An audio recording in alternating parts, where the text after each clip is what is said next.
So, again, you can choose to believe me and that I'm talking to a real nurse in Queens, or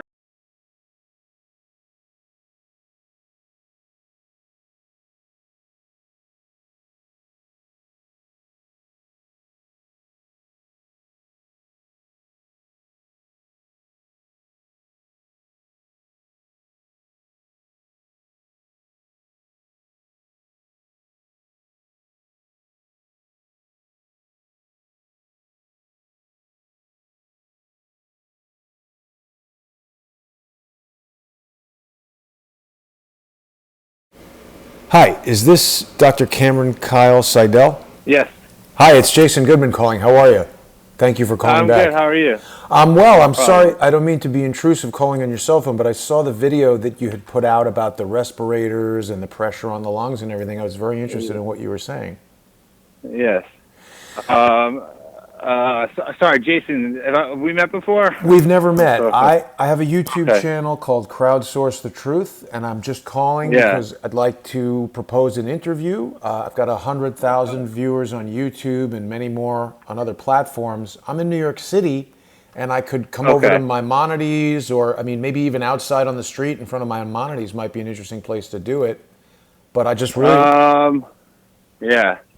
Let me. I mean, today's a little bit busy. Let me get back to you. I mean, I don't know if around the hospital is the best, but I do want the message to get out. I do want it to be clear. has the hospital said anything to you about going on the internet and saying this stuff? It's. You got to just be careful. Hospitals in general, operate under, established protocols that are generally evidence based, which is the right way to do it. Mm-hmm. It just so happens that my belief in this particular disease is that, if it is something new that we haven't seen before, it's difficult to use past evidence. Sure. So it creates sort of medical quandary. So no, the hospitals, I mean, they're doing, everything that's right. It's just that, I personally happen to have some slightly different beliefs in regards to this. So there's some things we're working through. Mm-hmm. But things are changing every day with this virus. So stuff's coming out from Italy, and every day there's new information. So everything's rapidly evolving.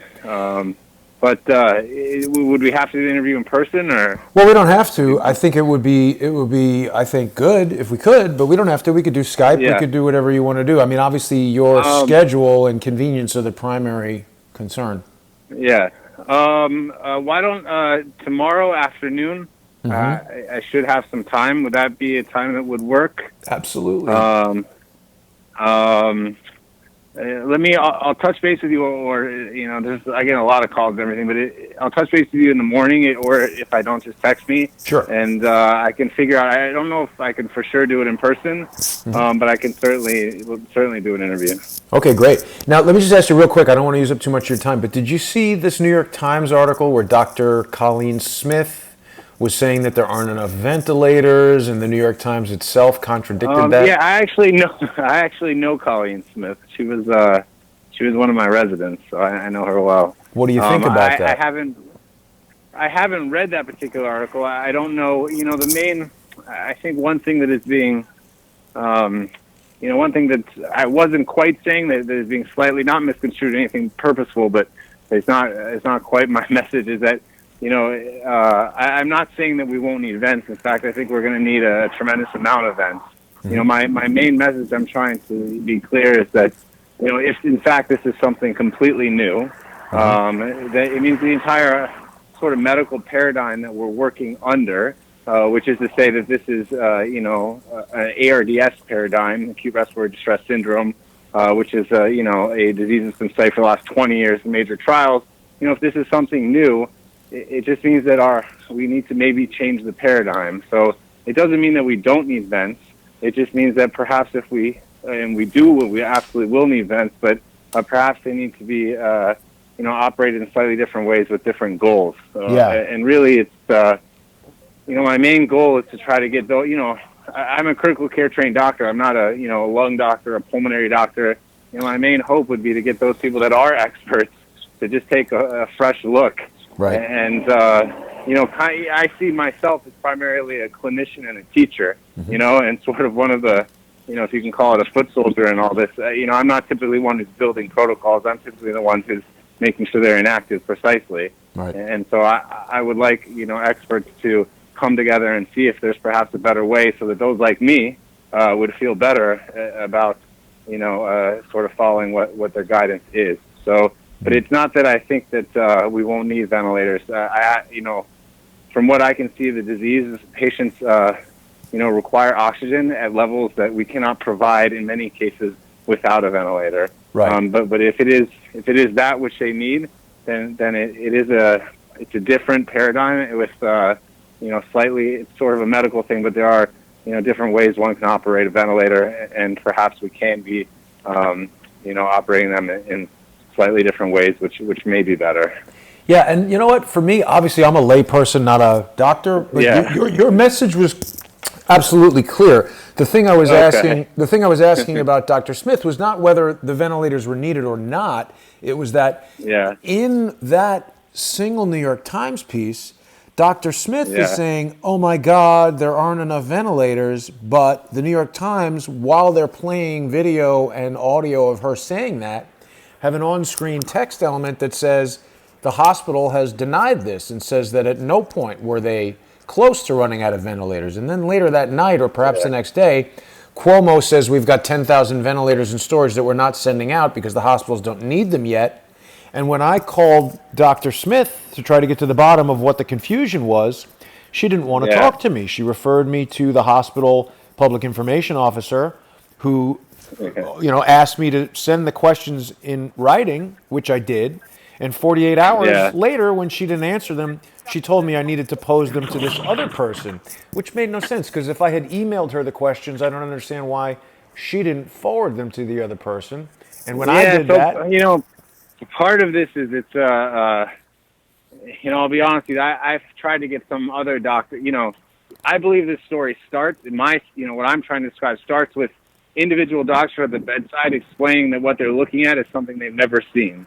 And I've met many doctors who have seen this and feel this, but I'm finding it increasingly hard to find people that are willing to talk to the press about this, which is a whole other thing. But I think that it's like a precarious time for people to be sort of not going against what they're, it's just hospitals are scrambling, and they're scrambling to showing they're doing a good job, and they're scrambling to do a good job. And so there are so many different levels that I think it's, I see, I know Colleen, and I see why she would be hesitant to sort of go against, publicly what her hospital may be saying. But she did go against it in the New York Times. No, that's true. She was hesitant to answer logical questions about where's the disconnect, which caused me to wonder what was going on in Elmhurst. Yeah, I don't know. I can tell you that Elmhurst, I know, is an absolute. I can tell you that my hospital right now looks nothing like you would ever have imagined. And if one can imagine it, we typically have, somewhere around 700 patients, maybe with 300 different diseases that we are very used to treating. Right. So now if you can imagine a hospital with several hundred people with one disease that we are struggling to treat, it absolutely stresses the system. And it's, I could say that we've had enough ventilators, and, our administrators have worked hard to procure them, but we have, 4 different types of ventilators floating around, that very few people are traditionally very comfortable with using. We have respiratory therapists who are awesome, but they are stressed and strained and often hard to get at the bedside immediately because they're going from bedside to bedside, because we have, upwards of probably 150 people on ventilators or something. So, the whole system is just highly stressed. Talking with friends outside of New York, I don't think they quite get it yet. And I'm sure New Orleans is going to get it soon, if not already. But, some hospitals around the country who are seeing COVID are still operating, as if it is a relatively normal day at the hospital, except they have a highly contagious disease. Whereas New York hospitals are just struggling. It's and not that anyone's not working hard. Everyone's working really, really hard. It's just, every day we run out of different meds, and then, we're having people that are running around getting the new meds. But it's just, you imagine that, one day we don't have this bed, then we get the next day, then we switch. It's just this, it's a highly stress situation for everyone. Not to mention that, here and there doctors are getting sick, nurses are getting sick, Right. being pulled off staff, all vacations have been canceled. It's Right. Colleen Smith, out of New York. they said, has tested positive for coronavirus. Oh yeah, I didn't know that. That's what. I That's mean, it's what. true the that New I York feel like Times- most of us have already had it. Right. Well, there's a lot of stuff that I definitely want to talk to you about, and whenever it's convenient for you, if it's tomorrow is totally cool. Anytime, just give me a call, Yeah. and would love to have you Okay. on, whether it's by Skype All right. or if I come over to Brooklyn, whatever works. I'm amenable to All your right. schedule. And let me just ask you All real right. quick: is your last name Kyle-Sidell, or is it Sidell? And your middle name? It's Kyle-Sidell. It's hyphenated. Got it. Kyle-Sidell. Got it. I know a lot of. I'm seeing messages out there. People think I'm not really a doctor, but Yes, of course. I saw you there online and everything. But it is difficult to search for your license based on this last name. So Dr. Kyle-Sidell is what people call you. Yeah. I mean, I tell patients call me Cameron, but yeah, officially it would be Dr. Kyle-Sidell. There you go. All right. So. Well, give me a call whenever you're ready. And, I usually like to do the interviews live. That way, I'm not editing it or doing anything untoward. Yeah. But whatever works for you. Okay. If we're going to do it live, I just need about an hour's notice to get the stream programmed and everything ready. Okay, and you could do it on Skype or Zoom. I or absolutely Different. could do it on Skype. My preference would be to come and meet you, but I recognize you're very busy, and also, for whatever other reason you might not want to do it live. It's totally up to you how we do it. All right, sounds good. Now, if you don't hear me towards the end of the morning, just text me.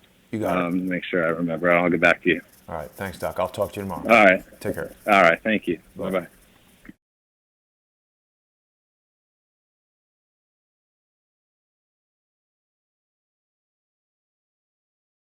Hey, tracking Cameron? system. Hey, how are you? Good. Yeah. Sorry, real quick. Let me Should I have got a something video or a playing tracking here. I got to barcode shut or off. whatever, and you won't. How you doing, Doc? I'm doing okay. Yeah. It's building up here, but okay. I think I'm going to be in the hospital like all day and into like the evening. Okay. I don't think I can do an interview today. Okay.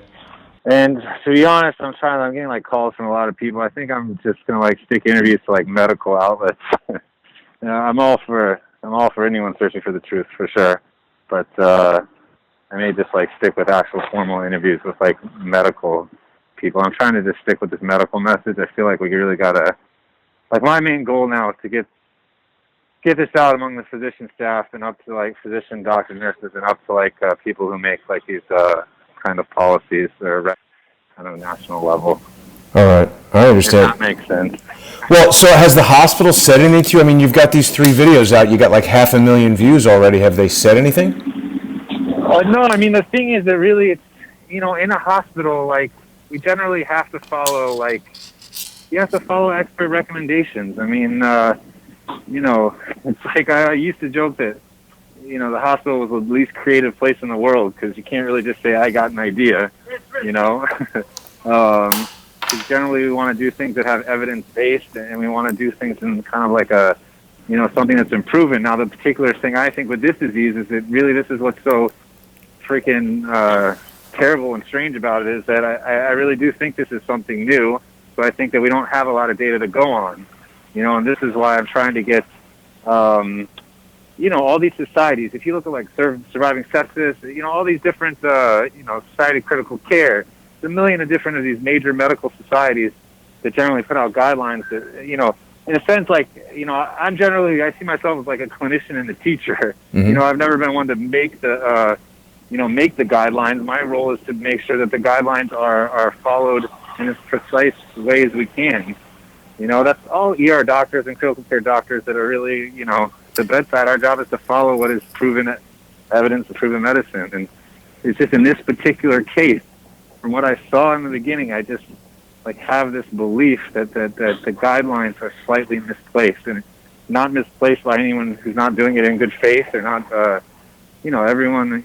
It's just that unless you accept this as something new, people will not be able to accept that we can't work under the paradigm of something old, and so I'm trying to push it in the medical world, and get people to get the experts to try to take like a fresh look at what's going on here. Because really, if you talk to doctors treating these patients, they will tell you this is like, I have never fucking seen this in my life.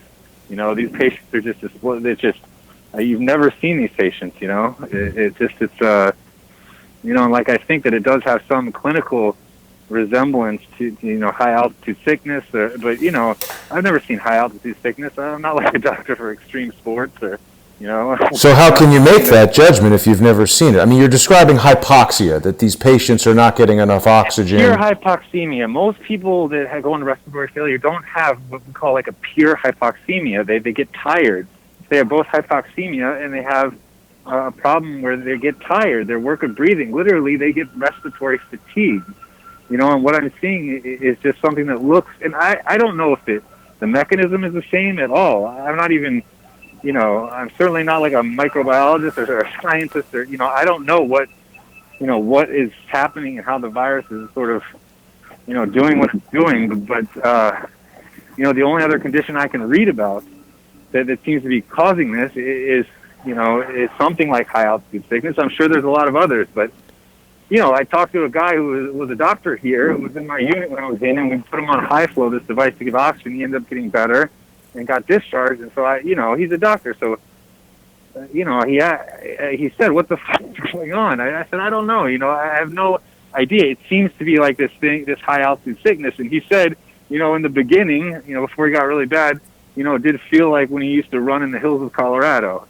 Now, I don't know. That is an unscientific, Anecdotal, you know, observation. Right. Anecdotal, you know, that most people would poo-poo. But it's all I know is that what I'm seeing, you know, and what all my colleagues are seeing is something that it doesn't seem like we've seen before. Right. And as long as we can shout that out and we can tell people and those that aren't at the bedside and the brilliant researchers, and as long as someone will look for a solution, like that's my role. So I feel like I have to really stick within the medical community. Well, but I mean, along those lines of shouting it out, you've done these social media videos, I saw one of them was with the 345,000. It seems like you just started that YouTube channel. A lot of people are sending me your videos and coming to the conclusion. Well, they're sending me, you just started it? So 345,000 views, that's amazing. That was like my first foray into you know, I think I had 99 Twitter followers before this, and I probably knew every single one of them by name. So, I mean, that's pretty amazing to have that kind of social media attention with such a small channel. Irrespective of the topic that you're talking about, it's very difficult to get a YouTube video in front of that many people. So, a lot of people have been sending it to me and coming to the incorrect conclusion that you're saying that 5G is causing this. But I haven't seen you say that in any of your videos. No, I'm not saying that. So, the thing that I'm concerned about now is that you've got this message out there. It's, you know, you're talking about the regulations and following the regulations, but I mean, why didn't you take this to the hospital media communications people before you put the video out? It's not even like no one's breaking the law if we go against the recommendations. It's not like a law. It's just in medicine. It's just the recommendations. We feel better when we follow the recommendations of experts, because then if someone dies on you, you know in your heart that you did the best thing. But isn't that why the hospital doesn't want individual doctors going out and stating their opinions, particularly when their opinions are inconclusive, and saying, we don't know what this is? Every MD that I've spoken to... It's not like a usual time, and it's not like I wouldn't usually do this, and I'm sure a general hospital in itself is not necessarily excited about this. This happens to be a sort of a rare time in life whereby some of the stuff I'm saying is now being supported by you know, the leading experts in Italy. So see, and that's just it. And isn't that where the hospital is going to be particularly sensitive to people not putting out information that's not a unified message from the hospital? I'm asking you this because every doctor I've spoken to, including members of my family who are MDs, who I've known my whole entire life, and one of them who I've known his whole entire life because he's younger than me, they say, look, I'll talk to you about this all you want, but don't use my name. I won't go on record. I haven't been cleared by the hospital to say this. These doctors are worried not only about losing their jobs, but about losing their licenses. So when a doctor like you comes out and makes a social media presence like this and then pulls back from doing the interview with me, I want to understand why that is, because there's anomalies in what you've done. Listen, I'll be honest, this is something that I am prepared to lose my job for. But why would you do that? We'd be losing a qualified doctor then. What if you lose your license? I don't think I'll lose my job because I think what I'm doing is right, and I think it'll end up being good. So I'm not worried about that. It's just that, I'm trying to follow, Let me ask you this, because and what gut tells me to talk with the medical people and just. Let me ask you this. Let me just ask you this, because this is an important question. All right. The takeaway that I'm getting from the totality of listening to your videos is that you do not know what this is. We haven't seen it before. It doesn't resemble viral pneumonia and this type of lung damage, so we don't know what it is. How do we have somebody like Chris Cuomo, somebody like Tom Hanks, who they appear to be fine? They're on TV, they're talking, they look relatively normal. Tom Hanks is tweeting from his Corona typewriter.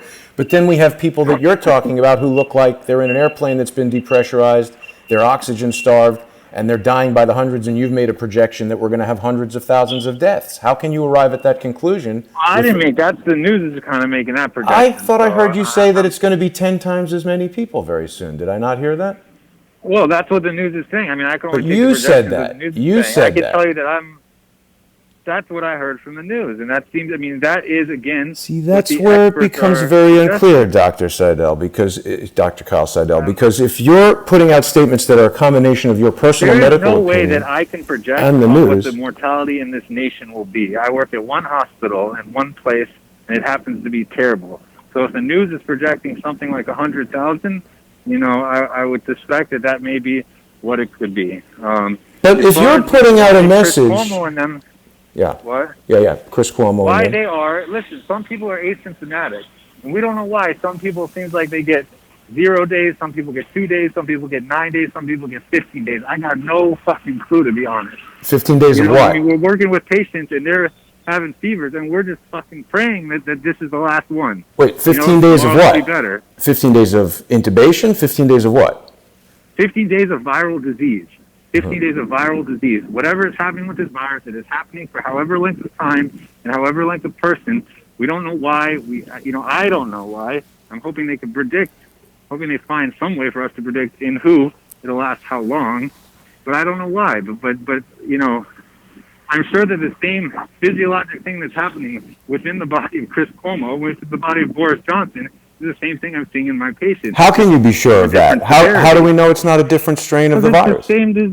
I don't know. I can't be sure of that. So there you go. So I'm surprised that you're coming to these conclusions as a medical doctor without examining these patients, and I'm surprised that you would mix information from the news with your own firsthand anecdotal reporting on these patients.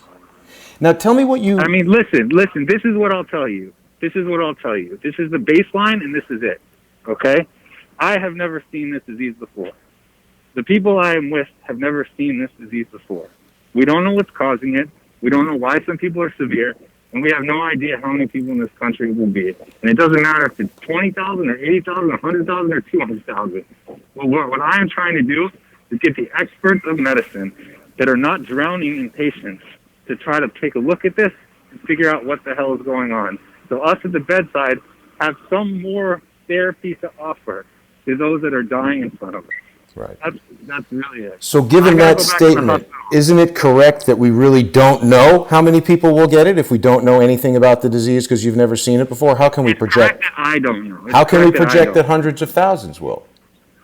It's correct that, listen, you can project better than me because you may be able to see more news outlets than me. I'm not making any projections, and I'm not basing medical projections. Listen, I really got to go. I got a lot of just one last thing. I appreciate your search for the truth. Tell me how you know Colleen Smith. How do you know Colleen Smith? She was my resident. And what's your impression of her? You can look it up Maimonides. You can look it up. I'm not giving an impression of another doctor. She says she's a simulation specialist. Is she running a simulation in Elmhurst? You can look it up. This stuff is easy to find. You can pull up Maimonides. Have you ever been involved in a simulation with Dr. Colleen Smith, Dr. Kyle-Sidell? Simulation. See, now you're getting a little bit off of the truth. I'm just asking you a question. That's not a true or false statement. Have you ever been involved in a simulation? Have you ever been involved in a simulation with Colleen Smith, who you know? Have you? Listen, I don't know. Have you ever been involved in a simulation? I don't know. You don't know if you've been involved in a simulation. And I'm going. So you don't know.